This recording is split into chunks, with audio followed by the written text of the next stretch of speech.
Hi everybody, it's Amanda with Faith Grows Deep. So we are doing our next section of our chronological study. So we will be in Genesis. I have my whole pile here. You just can't quite see it in the camera at the moment. But I got the Strong's Concordance, my interlinear, and my Bible, my note-taking journal, my pens, I guess, my Bible pens, and colored pencils for when I do my notes. So anyway, we left off after day 2 in Genesis, which brought us through verse 8. So today we are going to continue on and see where we kind of go from there. Just a heads up, you'll see my weird dogs. They're just downstairs and it's quiet right now, so I figured I'd go ahead and do a video continuing on. All right, so let's go ahead and get started with that.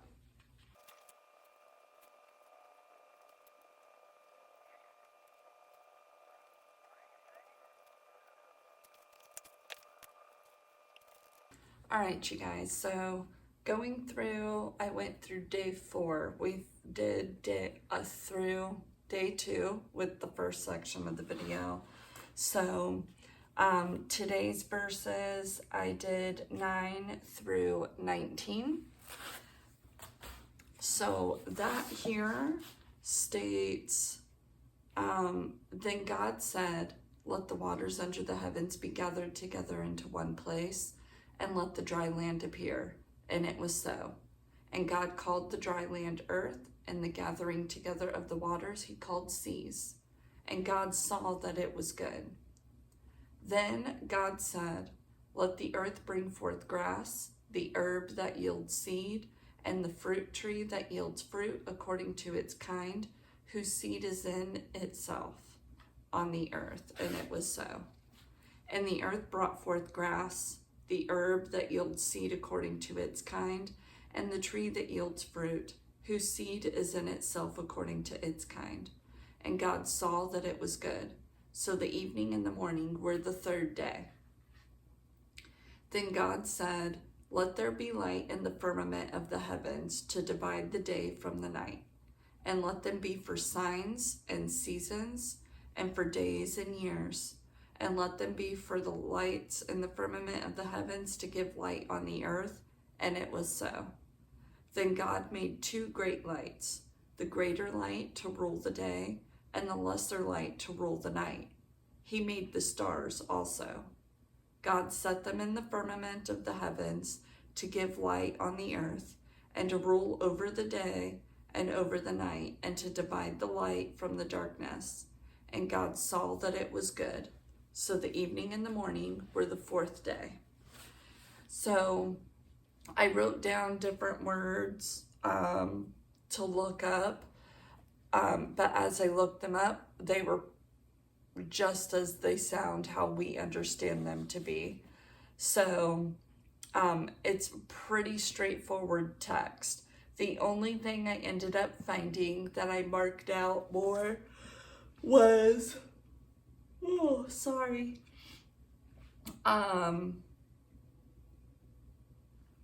in verse 14, when it says, then God said, let there be lights in the firmament of the heavens to divide the day from the night, and let them be for signs and seasons. So seasons is the same, days, years, all that's the same, but I also looked up signs, and that kind of has a little bit more of a meaning, because in my mind I'm like, what does it mean exactly by signs? What signs is the sun and the moon and that division making? So a lot of times it is the signs of the seasons changing, the day changing, that rotation through the year. And so it means that. But signs has a much deeper meaning, and that's why I wrote notes, because it act like the Hebrew, right? Yeah. In the Hebrew, it is like referring to a beacon or a monument or showing evidence or a mark of something. So we can see in this passage, it is speaking of a mark of a time of some sort relating to the seasons, the days, and the years. However, I did write notes on that because it does have a deeper meaning, and if we look at it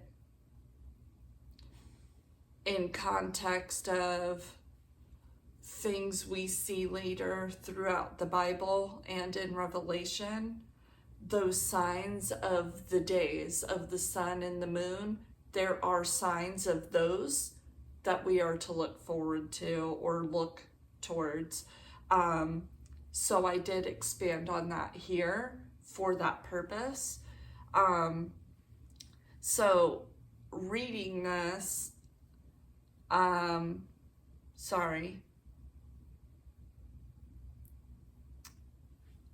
it is a long passage on signs.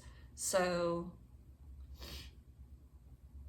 like it is to be a sign or mark of something. So we see that with Cain, how God put a mark on him to separate and divide him.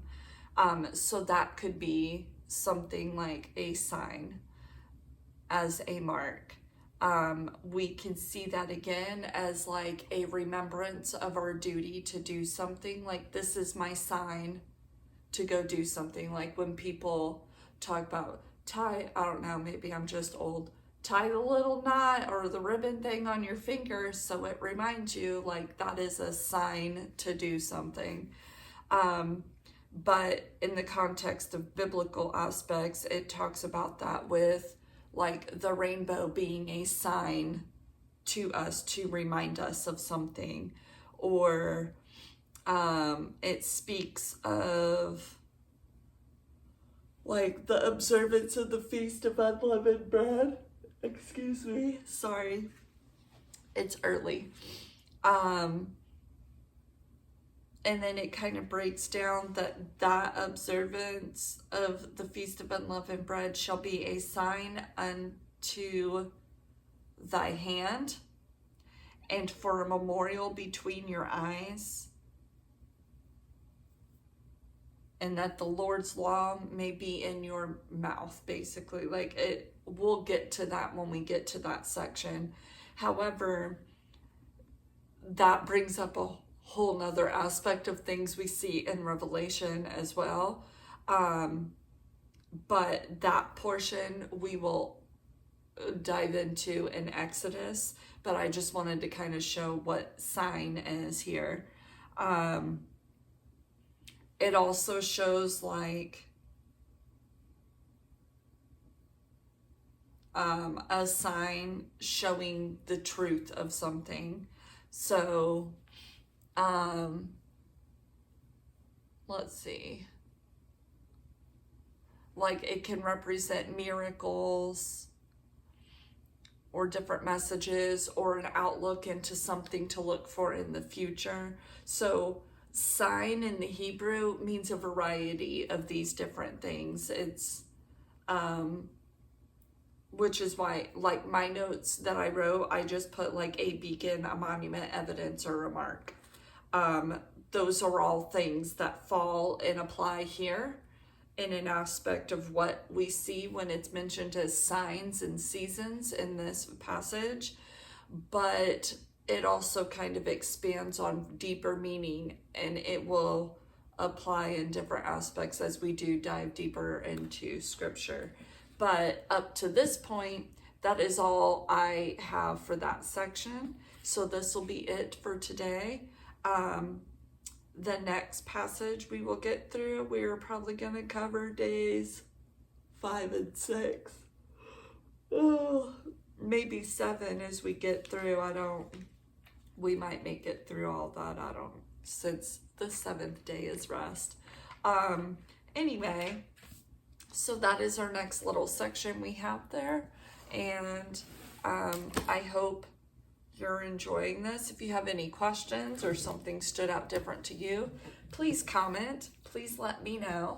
If you have any prayer requests or praise reports you would like to share with me, you can email me at amanda@faithgrowsdeep.com, and I will be able to get those emails and be able to respond and interact with you a little more on that aspect. I do have journals and prayer journals, if that's something you're looking into. I will have those links posted. I sell those on Amazon. I actually created those, but if that's something you're looking for, I will have that linked below and you can check those out. In the future, I might work on some affiliation things to help with Bible study tools and stuff that I use or recommend. And but that'll be for a whole different time. That's not something I'm into at the moment, but if that's something you are interested, let me know. Anyway, you guys have a blessed day.